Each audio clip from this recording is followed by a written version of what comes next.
పల్నాడు జిల్లా గురజాల నియోజకవర్గం గురజాల మండలం దైద అమరలింగేశ్వర స్వామి దేవాలయంలో అమరలింగేశ్వర స్వామి వారిని దర్శించుకుని పూజా కార్యక్రమంలో గురజాల నియోజకవర్గ ఎమ్మెల్యే ఎరపతినేని శ్రీనివాసరావు పాల్గొన్నారు. అనంతరం అమరలింగేశ్వర స్వామి దేవాలయం వద్ద నూతన బస్టాండ్ను ప్రారంభించారు.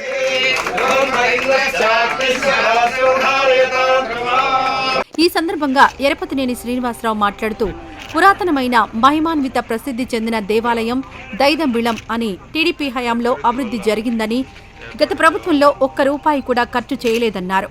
ఈ దేవాలయాన్ని టూరిజం హబ్గా మారుస్తామని, అన్ని శాఖల సమన్వయంతో దేవాలయాన్ని అభివృద్ధి చేస్తామని, గతంలో టీడీపీ ప్రభుత్వంలోనే పుష్కరాలు వచ్చాయని, ఇప్పటి పుష్కరాలు కూడా వస్తున్నాయని, టీడీపీ అధిక నిధులతో దేవాలయాన్ని అభివృద్ధి చేస్తామని తెలిపారు. ఒక ప్రకృతి వల్ల ఏర్పడే దేవాలయం వందల సంవత్సరాల క్రితం నుంచి అలాంటి చరిత్రలోనే ఒక మైలురాయిగా తెలిసిన దైద అమరలింగేశ్వర స్వామి పుణ్యక్షేత్రం.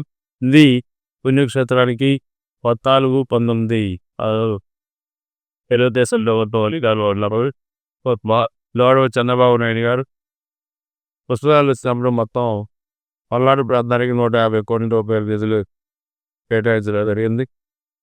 దానిలో భాగంగా 40-50 సంవత్సరాలుగా మడ్డి రోడ్లు నడుస్తున్న ప్రయాణికులకి తారు రోడ్డు వేయడం జరిగింది. కొన్ని అడ్డంకులు ఉన్నా కానీ, అదేవిధంగా ఇక్కడ లైటింగు, డ్రింకింగ్ వాటర్, ఇక దాదాపు 6 కోట్ల రూపాయలతో ఘాట్స్ కూడా కలిగించాము. నడిచి వెళ్ళడానికి అనుకూలంగా కూడా తీసాం.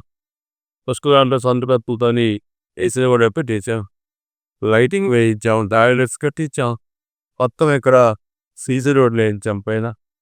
అదేవిధంగా ఇక్కడ చూస్తే రెండు పథకాలు కూడా పెట్టాం.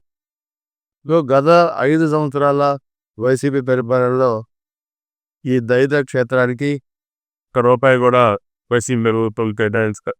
ఈ వీడియో నచ్చితే లైక్ చేయండి. అలాగే మా ఛానల్ ని ఫస్ట్ టైం కనుక చూస్తున్నట్టయితే ఇప్పుడే సబ్స్క్రైబ్ చేసుకుని పక్కనే ఉన్న గంట సింబల్ ని యాక్టివేట్ చేసుకోండి. అప్పుడే మేము పెట్టే ప్రతి వీడియో మీకు నోటిఫికేషన్ గా వస్తుంది. అలాగే ఈ వీడియో పూర్తిగా చూసినందుకు ధన్యవాదాలు.